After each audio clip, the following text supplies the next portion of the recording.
Αχ, αυτάκια μου, πολύ μου άρεσε που έκανα έκτακτο επεισόδιο για τα Χριστούγεννα. Θυμήθηκα και τα ραδιοφωνικά τα χρόνια. Και έτσι, να είμαι πάλι, να σας πω διάφορα για την πρώτη μέρα του καινούριου χρόνου. 2026.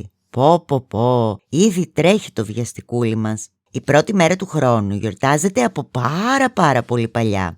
Απλά δεν ήταν η πρώτη μέρα του Γενάρη. Οι Βαβυλώνοι, ας πούμε, 6.000 χρόνια τώρα ξεκινούσαν τη χρονιά τους τη νεαρινή ησημερία. Οι αρχαίοι Έλληνες το πήγαιναν στη θερινή ησημερία, αλλά γενικώς κάθε πρώτη του όποιου μήνα μια γιορτούλα την έστειναν. Οι Ρωμαίοι πάλι άλλαζαν χρόνο γύρω στην πρώτη του Μάρτη. Αλλά το 46 π.Χ. ο Ζήλιο Καίσαρας αυτοανακηρύχθηκε θεός και αυτοκράτορ μία πρώτη του Γενάρη και καθιέρωσε και το νέο ημερολόγιο, το Ιουλιανό, που ήθελε να ξεκινάει λοιπόν τότε ο χρόνος. Οι χριστιανοί γενικώς είχαν τη γέννηση του Ιησού και καθόλου δεν ήθελαν πρωτοχρονιές και άλλα τέτοια ειδωλολατρικά και είπαν στα πιστά, αν επιμένετε, άντε όλα μαζί στις 25 Δεκέμβρη ή αν θέτε 25 του Μάρτη, που είναι και ο Ευαγγελισμός της Θεοτόκου. Αλλά αν είναι ένας ο Θεός και άλλος ένας και μοναδικός ο γιος του, τα χριστιανά κάνανε αιρέσεις και ομάδες και ομαδούλες. Και έτσι ο Πάπας Γρηγόριος ο 13ος έκανε ένα νέο ημερολόγιο κι αυτός και έβαλε πρώτου τον Γενάρη. Το 1582 γίνανε αυτά. Τα Ορθόδοξα πάντως μόλις το 1923 είπαν ας πάει και το παλιάμπελο, θα έχουμε και Άγιο Βασίλη να γιορτάζουμε εκείνη τη μέρα και πείτε το εσείς πρωτοχρονιά και κάντε ό,τι θέτε. Όλα πάντως τα πιστά χριστιανά είναι ικανοποιημένα με την πίστοση χρόνου, ενός ακόμα δηλαδή, που τους δίνεται προκειμένου να μετανοήσουν. Όσα τώρα δεν είναι χριστιανά έχουν άλλες ημερομηνίες για τις πρωτοχρονιές τους. Οι Ισλαμιστές την έχουν την πρώτη μέρα του μήνα Μουχαράμ, που είναι αρχή του σεληνιακού τους ημερολογίου και άρα για εμάς κινητή και απρόβλεπτη ημέρα, και επειδή το στήσαν το ημερολόγιο και το χρονομετρητή τους το 622 μετά Χριστού, το 2026 δικό μας θα είναι 1447 δικό τους. Οι Κινέζοι πάλι από τις 17 Δευτέρου του 26 δικού μας θα βρίσκονται στο έτος του αλόγου μέχρι τις 5 Δευτέρου του 27.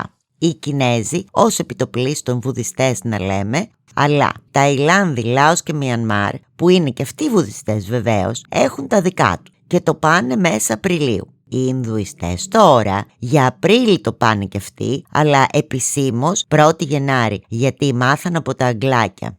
Οι αρχαίοι Αιγύπτιοι, ας πούμε, και οι Ίνκας καλοκαιράκι το πήγαιναν, γιορτές του ήλιου και τέτοια. Όποτε και να είναι όμως η πρώτη μέρα, ξεσαλώματα προκύπτουν, τα άτομα τρώνε, πίνουν και γλεντούν και βεγγαλικά ανάβουν και drones τώρα τελευταία κάνουν σχηματισμούς και εμείς βλέπουμε στην τηλεόραση ή στα YouTube εορτασμούς από όλο τον κόσμο και στη χώρα μας κόβουμε βασιλόπιτα για να βρούμε το φλουρί, παίζουμε ίσως, αν και τώρα πια σπανίως, κάνα χαρτάκι για το καλό, κάνουμε κάνα πάρτι ή άντε μάζοξη ή όσα επιμένουν σαν και μένα, γυρνούν 4-5-6 μπαράκια μέχρι να ξημερώσει, που δεν σας το συνιστώ γιατί τουλάχιστον τα τελευταία χρόνια ωραία δεν ήταν και 3 η ώρα κλείναν τα μαγαζιά τα περισσότερα. Σπάστε και κανένα ρόδι, μπας και αλλάξει τύχη μας σε τούτη τη γωνιά της γης που μας έλεγε να ζούμε.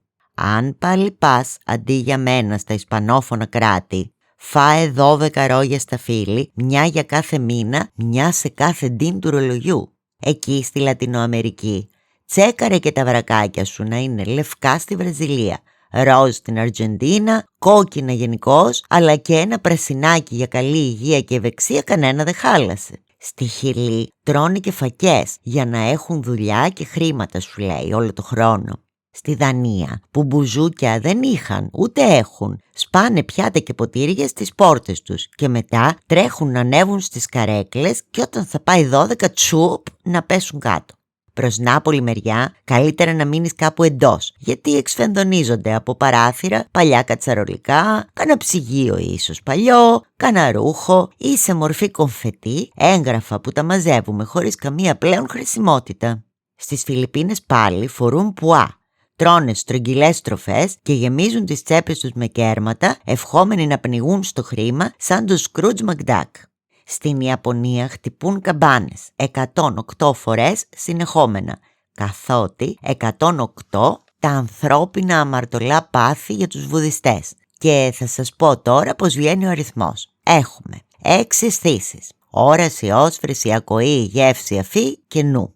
Επί 3 είδη αισθήσεων, ευχάριστες, δυσάρεστες, ουδέτερες. Επί 2 τρόπους σύνδεσης, προσκόλληση και άποση.